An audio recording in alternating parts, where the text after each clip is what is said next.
Duha ka mga sitio sa Barangay Tangke, Dakbayan sa Talisay, gi-lockdown. Kini gumikan sa padayong pagsaka sa mga kaso sa COVID-19. Pipila ka mga residente ang nangreklamo ug alang sa dugang detalye atong tan-aw ng report ni Lian Sinpulan.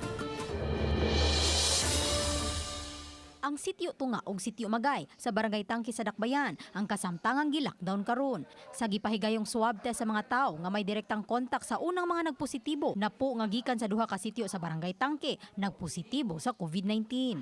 Tungod sa sikit-sikit nga kabalayan, nakahukom si Mayor Samsam Gulyas nga ipatuman ang lockdown sa duha ka sitio aron kalikayan ang pagtakod-takod ug pagkuyanap niini. Katumanggong first nga patient nga ni positive sa Magay, ang tanan niyang contact ato ni positive siya, no? Katong sa iyang family o katong sa iyang igsuon.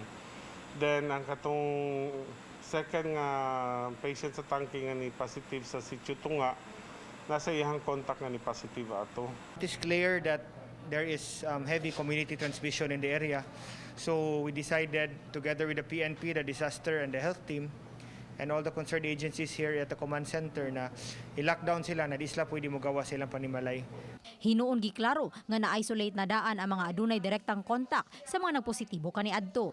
Samtang lockdown ang duha ka sitio, gihatdan usab sila sa Dakbayan ug mga lockdown kits nga mao ang pangonsumo sa mga mulupyo. Samtang hanayon pa usab sa Dakbayan ang mga guidelines sa mga pipila ka mga yango sa mga residente sama sa pag-withdraw nila og kwarta sa mga ATM. Kung naay mga kailangan ng mga opisyalis diha, let us know and we will help them.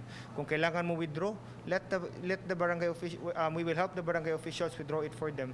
But it will be very difficult na pagkauson pa nato ni sila tanan. Ubay-ubay pa usab ang mga pending o gipaabot nga mga resulta nga gites nga mga residente sa Dakbayan. Uban ni Renate Quiñones, Lian Sinpulan, Balitang Bisdak.